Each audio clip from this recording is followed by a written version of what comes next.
उत्तर प्रदेश के हाथरस में हुए भयानक घटनाक्रम ने हर किसी को झकझोर दिया है। ये बात आप बखूबी जानते ही हैं कि बीते कुछ दिनों पहले ही हाथरस में भोले बाबा के सत्संग में शामिल हुए हजारों की तादाद में लोग भगदड़ मच गई। यहाँ पर सत्संग के बाद और देखा गया कि कुचलने से तकरीबन 122 लोगों की मौत हो गई। जी हाँ, सैकड़ों से अधिक लोग अपनी जान गंवा चुके हैं इस भगदड़ में। मरने वालों में ज्यादातर महिलाएं हैं। कई लोगों की हालात गंभीर भी बताई जा रही है। ऐसे में देखा जाए तो इस हादसे ने हर किसी की आंखों को नम कर दिया है और ऐसे में देखा जा रहा है कि इस मामले में अब राजनीतिक बयानबाजी भी तेज हो चुकी है। सदन में इन दिनों मानसून सत्र चल रहा है और मानसून सत्र के दौरान विपक्ष जो है मोदी सरकार पर हमलावर है, वहीं अध्यक्ष के सामने अपनी मांग रखते हुए नजर आए हैं अलग अलग तरह से। और इस बीच देखा जा रहा है कि आज जो बड़ी खबर निकलकर सामने आई, दरअसल आपको बताते चले कि कांग्रेस नेता, जी हाँ, विपक्ष के नेता राहुल गांधी अब हाथरस का दौरा करेंगे। पीड़ितों के परिवार वालों से मिलेंगे, पीड़ितों से मुलाकात करने के लिए पहुंचेंगे। मालूम हो कि बीते कल उत्तर प्रदेश के मुखिया योगी आदित्यनाथ पीड़ितों से मुलाकात किए, वहीं दूसरी ही तरफ उस घटना स्थल का जायजा भी लिया जहां पर वो सत्संग हुआ था। ऐसे में देखा जाए तो अब राहुल गांधी भी हाथरस की तरफ रुख करने जा रहे हैं। राहुल गांधी से पहले कांग्रेस अध्यक्ष मल्लिकार्जुन खड़गे भी सदन में अपनी बात रख चुके हैं। तो जरा सुनिए राहुल गांधी को लेकर यहां पर क्या कुछ कहा है कांग्रेस नेता केसी वेणुगोपाल ने, और साथ ही साथ मल्लिकार्जुन खड़गे किस तरह से स्पीकर के सामने गुहार लगाते हुए देखे गए हैं। सुनिए जरा। It was quietly an unfortunate incident. Leader of opposition in the Lok Sabha is planning to visit Hathras. He will go to the Hathras and he will interact with the people, those who are affected. Then official response will be there. Just I want to suggest you, ऐसे जो हादसे हो रहे हैं बहुत से जगह, ये ब्लाइंड फेथ पे लोग जमते हैं और इसके लिए कोई कानून नहीं है। यानी ऐसे सत्संग बड़े इसमें करने का है तो इसकी कितने एरिया में होना चाहिए, कहाँ पर होना चाहिए, एक्सेस क्या है, नियर हॉस्पिटल्स कितने एरिया में है, ये सब अगर आप ऐसे एक ब्लाइंड फेथ पे जो लोग कुछ समझे बिना लोग जाते हैं, जाकर ऐसा आज जो बड़ा हादसा हुआ 135 लोग मर गए हैं, तो इसीलिए इसको एक आप कानून बनाएंगे।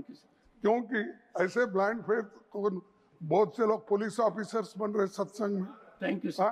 कोई और नहीं, बहुत से बाबा अब जेल में है साहब। इसीलिए मैं आपसे विनती करता हूँ, ऐसे बहुत से नकली प्लीज सिट डाउन। नकली बाबाओं को, leader of the house, what is happening?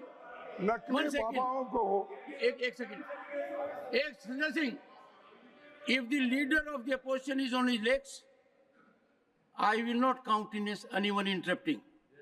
I will not countenance any member interrupting anyone. Leader of the opposition is making a very important point. That point has been made to me in my chamber by leader of the house, by Shri Pramod Tiwari ji. They came to my chamber. This is an important point about partisan stance. Please, sir, point is taken note of. After the session is over today, I invite you. मैं इसलिए कह रहा हूँ कि महाराष्ट्र में ऐसा एक कानून बना जो अंधश्रद्धा के खिलाफ, जो वही अंधश्रद्धा, वो पूरा मेरे को एक्ट का ये मान, अंधश्रद्धा के लिए कर्नाटक महाराष्ट्र में कानून बने हैं। उसी लाइन पर आप कानून बनवाइए और इसके ऊपर पाबंदी लगाइए कि ताकि जो सच्चे लोग हैं वो आने दो।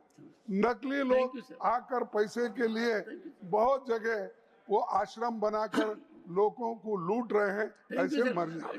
तो मैं आपसे विनंती करता हूँ, होम मिनिस्टर का स्टेटमेंट इसके ऊपर होना चाहिए। Made your point. Home minister को आप बोलिए या लीडर ऑफ द हाउस है Sir, उनको बोलिए। sir, please, you made your point. I understood it. आपने सुना किस तरह से कांग्रेस की तरफ, जहां एक तरफ इस तरह से कांग्रेस की तरफ से मांग की जा रही है। राहुल गांधी जो मणिपुर में जब हिंसा हुई तो वह मणिपुर पहुंचे, पीड़ितों से मुलाकात की थी, और अब राहुल गांधी हाथरस में जो घटना हुई है उस घटना को देखते हुए अपने दर्द को बयां करते हुए जल्द ही एक बार फिर से देखे जाएंगे। लेकिन इस बीच यहाँ पर रुक किया जाए योगी आदित्यनाथ पर किस तरह से एक्शन लिया जा रहा है, देखिए जरा। प्रारंभिक रूप में इन्होंने पहले वहां पर इस मामले को दबाने का प्रयास किया, लेकिन जब उन्हें प्रशासन ने हॉस्पिटल ले जाने की कार्रवाई प्रारंभ की तो इनमें ज्यादातर सेवादार वहां से भाग गए। इस पूरी घटनाक्रम के लिए हम लोगों ने एडीजी आगरा की अध्यक्षता में एक एसआईटी गठित की है, जिसने अपनी प्रारंभिक रिपोर्ट दी है, और इस घटना की तह में जाने के लिए उनसे कहा गया है। बहुत सारे ऐसे पहलू हैं जिन पर जांच होनी बहुत आवश्यक है। अब तक प्रथम दृष्टया जो थी हमारी कार्रवाई ये थी कि राहत और बचाव के कार्य को आगे बढ़ाने के बाद आयोजकों को पूछताछ के लिए बुलाना, घटना के बारे में, हादसे के कारणों के बारे में उनसे भी पूछताछ करना, और फिर घटना की लापरवाही और जिम्मेदारों की जवाबदेही भी इसके लिए तय करना, जिसके लिए पहले से ही एफआईआर यहां पे दर्ज हो चुकी है।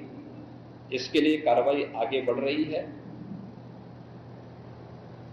हम लोग इस बात को किसी भी प्रकार से डिनाई नहीं कर सकते।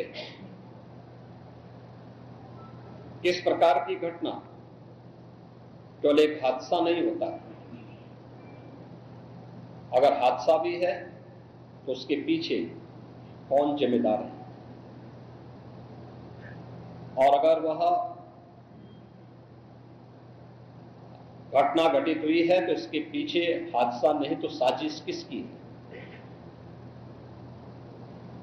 कौन इसके पीछे है, इन सभी पहलुओं को लेकर के राज्य सरकार ने तय किया है कि हम इसका एक जुडिशियल इंक्वायरी भी करवाएंगे।